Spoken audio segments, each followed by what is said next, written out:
दोस्तों आपने देखा होगा कई सारे लोग ऐसे आपको मिलते हैं जो कि अपनी पॉकेट में ऊपर पेन जरूर रखते हैं, पर वो अनपढ़ होते हैं, ज्यादा पढ़े लिखे नहीं है, 5th क्लास 6th क्लास तक पास होते हैं, बट पेन हमेशा मिलेगा। मतलब पर्सनैलिटी उनकी ऐसी होती है कि पेन भी साथ में रखते हैं तो हमें लगता है कितने वो एजुकेटेड होंगे, कितना वो समझदार, कितना बुद्धिमान वो व्यक्ति होगा। पर जब कुछ चीज लिखने पे आए तो वो लिखना हमेशा अवॉइड करते हैं, और अगर लिखवाओगे भी तो ऐसी घुग्गी वो लोग मार देते हैं कि आप बस समझ लो उस चीज को। इन लोगों से आप सीख सकते हो उनके अंदर क्या गजब का कॉन्फिडेंस होता है, क्या गजब की डेयरिंग होती है उनकी। मतलब लोगों से वो जब बात करते हैं इतना कॉन्फिडेंटली बात करते हैं कि आप पकड़ ही नहीं सकते कि वो पढ़े लिखे नहीं है। कॉन्फिडेंस और डेयरिंग ये कहीं से आप खरीद नहीं सकते हैं, कहीं जाकर छीन नहीं सकते किससे भी। अगर ये चीजें भी खरीदी जा सकती थी या छीनी जा सकती थी तो ये सभी बड़े बड़े लोग अपने बच्चों के अंदर एक चिप फिट करवा देते, उनके अंदर भी डेयरिंग आ जाती, कॉन्फिडेंस आ जाता।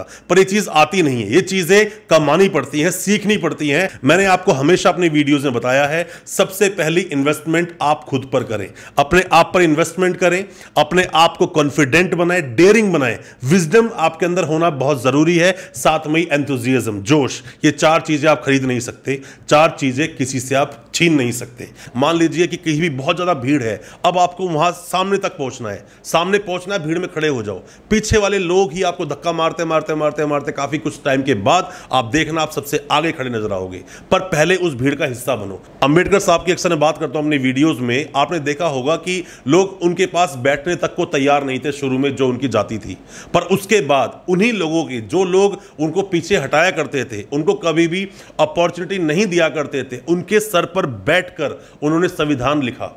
वो ड्राफ्टिंग कमेटी में थे और उन्होंने संविधान लिखा, और ऐसा संविधान लिख दिया जिस संविधान में बहुत सारी छूटें दी गई और वहां पे सभी लोगों को बराबर एक ही मंच पे लाकर खड़ा कर दिया।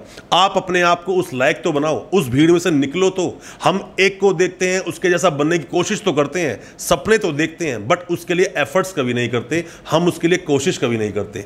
आपके जीवन में अगर बुरी परिस्थितियां आती हैं या फिर बुरा वक्त आता है, वो चैलेंज की तरह होता है, चैलेंज को एक्सेप्ट करो और उसके आगे निकलो, पर रुकना नहीं है, घबराना नहीं है, सोचना नहीं है। गलत सोचोगे, नेगेटिव थॉट्स दिल में लाओगे, नेगेटिव बातें दिल में लाओगे तो आप पूरी तरह से नेगेटिव हो जाओगे, कभी भी अपने खुद के लिए कुछ अच्छा कर नहीं पाओगे। नेगेटिविटी को दूर कीजिए, दिल में नेगेटिविटी बाहर निकालिए। सुबह जब डेली उठते हो, अगर पढ़ाई में इंटरेस्ट है, डेली सोचो कि आज मैं ये चैप्टर पढ़ने वाला हूं।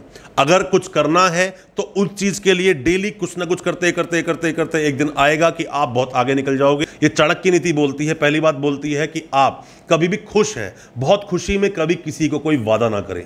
हम अक्सर जब बहुत खुश होते हैं, कोई अचीवमेंट बड़ी मिल जाती है, हम लोगों को वादे कर देते हैं, मैं तेरे साथ ये करूंगा, मैं तुझे वो चीज ला कर दूंगा, या मैं ऐसा तेरे साथ करूंगा, कभी प्रॉब्लम होगी तो मुझे याद कर लेना।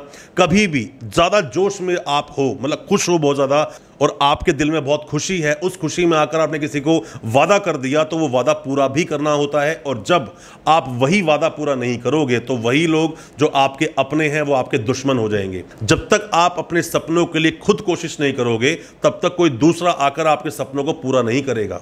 उन सपनों को पूरा करने के लिए जो कीमत चुकानी होगी वो भी आप ही चुकाओगे। वो कीमत कैसी हो सकती है? बहुत मेहनत करनी पड़ सकती है, सुबह बहुत जल्दी उठना पड़ सकता है, अपने आराम को त्यागना पड़ सकता है, साथ में ही अपने आप को विषम परिस्थितियों में भी सम परिस्थितियों को लाकर दिखाना पड़ सकता है। जैसा मैं हमेशा बोलता हूं आपको कि sheeps never lead and lion never follow.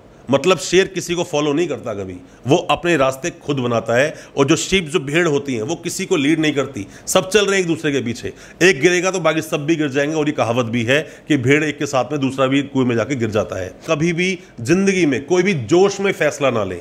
जोश क्या होता है कि मान लीजिए कि आज आपने कुछ सक्सेस की सीढ़ी पार की, आप आज कुछ तरक्की की तरफ जा रहे हो, जोश में हो, बहुत ज्यादा जोश भरा हुआ है आपके अंदर, आपने कोई फैसला ले लिया जो गलत हो सकता है। कभी भी आप बहुत ज्यादा जोश में है, मतलब कि किसी ने एकदम से आपको बोला कि तू ऐसा कर, बहुत अच्छा कर सकता है। खास करके मैंने कई बार एग्जांपल्स देखे हैं कि लोग मतलब इलेक्शन जब लड़ने के लिए जाते हैं तो फर्स्ट टाइम इलेक्शन लड़ते हैं और जोश में आकर घर तक भेज देते हैं, इलेक्शन में सब पैसा लगाते हैं जोश में आकर, कि लोगों ने उनको चढ़ाया हुआ होता है, बाद में इलेक्शन हारते हैं, सब कुछ बर्बाद कर लेते हैं। या फिर जोश में आकर लोग किसी के बहकावे में आकर गलत प्रॉपर्टी खरीद लेते हैं, पूरा पैसा बर्बाद कर देते हैं क्योंकि प्रॉपर्टी वो डिस्प्यूट में होती है। जोश में आकर जितना पैसा जोड़ा था गाड़ी खरीद लेते हैं, बहुत तरह की बातें होती हैं। हालांकि लाइफस्टाइल आपका है, जिंदगी आपकी की है, जैसी जिंदगी जीनी है वैसी आप जिए। पर मैं बता दूं कि जोश में कोई भी किसी भी तरह का आप फैसला ना लें। जोश में लिए गए फैसले अक्सर गलत होते हैं, इनसे आपको बचना चाहिए। आपके अंदर ये चीजें होना बहुत जरूरी है। अगर आपके अंदर डेयरिंग नहीं है, आप अपने हक के लिए लड़ नहीं सकते। जो चीजें आपकी है सामने वाला छीन भी लेगा, आप बात नहीं कर सकते।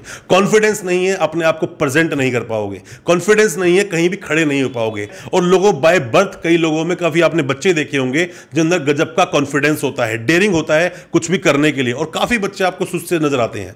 मैं आपको एक और एग्जांपल देकर बताना चाहूंगा कि आप कभी भी, आपके अंदर कोई चीज हो या ना हो, आप बेशक से उतने बलशाली नहीं हो, उतनी शक्ति आपके अंदर नहीं है। जैसा मैं हमेशा आपको बोलता हूं कि एजुकेशन शक्ति लाती है, और शक्ति किसी के अधीन नहीं है। धन जरूर शक्ति के अधीन है। मतलब कि आपके पास जब एजुकेशन होगी, नॉलेज होगी, बुद्धिमान आप होंगे, तो शक्ति वहीं से मिलती है। वही शक्ति मिलने के बाद में ही धन अर्जित करना आसान हो जाता है।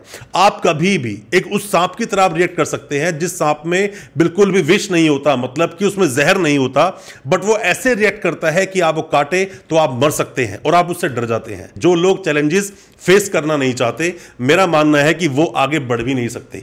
चैलेंजेस बहुत जरूरी हैं जीवन में। चैलेंजेस जब तक नहीं होंगे तब तक आप आगे नहीं बढ़ोगे। जैसा मैं हमेशा अपनी वीडियो में बोलता हूं, चैलेंजेस, सिर्फ उन चैलेंजेस ने ही प्रभु राम को भगवान बनाया, वरना वो राजा ही बनते, राजा ही रहते, सिर्फ राजा के रूप में ही कहलाए जाते, पर भगवान कहलाए क्योंकि वो वनवास पर गए। चैलेंजेस फेस किए, संघर्ष किया अपनी जिंदगी में। संघर्ष बहुत जरूरी है, चैलेंजेस लेना बहुत जरूरी है। जब भी आपके सामने कुछ चैलेंजेस आए, उन चैलेंजेस को फेस करो हंसते हंसते और आगे बढ़िए। जिंदगी की परिस्थितियां बैड से और वर्स्ट हो सकती हैं, मैं मानता हूं, पर उनसे आप हारिए नहीं। हारोगे तो ये जो चीजें मैंने आपको एग्जांपल्स दी हैं कि हमेशा अपने आप को ऐसे उस सांप की तरह रिएक्ट करो कि बेशक आपके अंदर जहर ना हो, बट सामने वाला आपसे डरे जरूर।